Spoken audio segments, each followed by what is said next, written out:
काफी समय पहले एक छोटे से गांव में राजू और मोहन नाम के दो गहरे दोस्त रहते थे। दोनों एक दूसरे के बिना एक पल भी नहीं रह सकते थे। वे हमेशा एक साथ खेलते, खाते और पढ़ाई करते थे। गांव के लोग उनकी दोस्ती की मिसालें दिया करते थे। एक दिन गांव के बाहर एक मेला लगा। राजू और मोहन ने तय किया कि वे भी मेले में जाएंगे।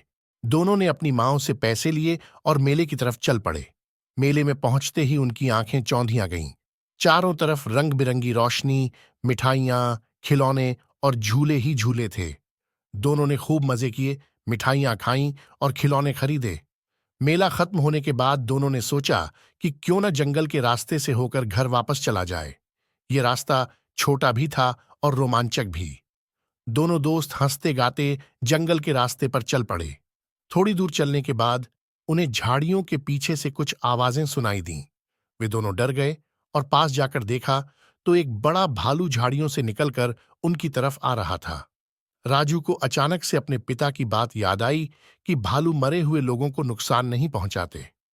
उसने बिना सोचे समझे जल्दी से पास के एक पेड़ पर चढ़कर अपनी जान बचाई।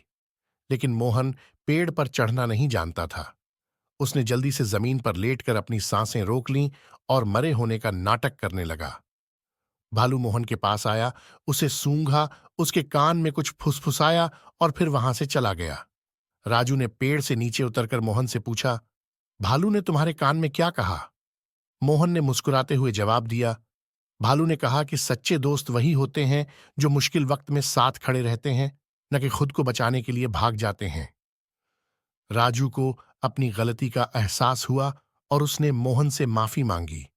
मोहन ने उसे माफ कर दिया, लेकिन राजू ने उस दिन से एक सबक सीख लिया कि सच्ची दोस्ती का मतलब क्या होता है। नीति शिक्षा: सच्चे दोस्त वही होते हैं जो मुश्किल समय में साथ देते हैं, मुसीबत के समय में खुद। इस कहानी से हमें यह सीखने को मिलता है कि सच्चे दोस्त वही होते हैं जो हमारी मुश्किल घड़ियों में हमारे साथ खड़े होते हैं। मुश्किल समय ही दोस्ती की असली परीक्षा होती है। हमें अपने दोस्तों के प्रति सच्चे और वफादार रहना चाहिए,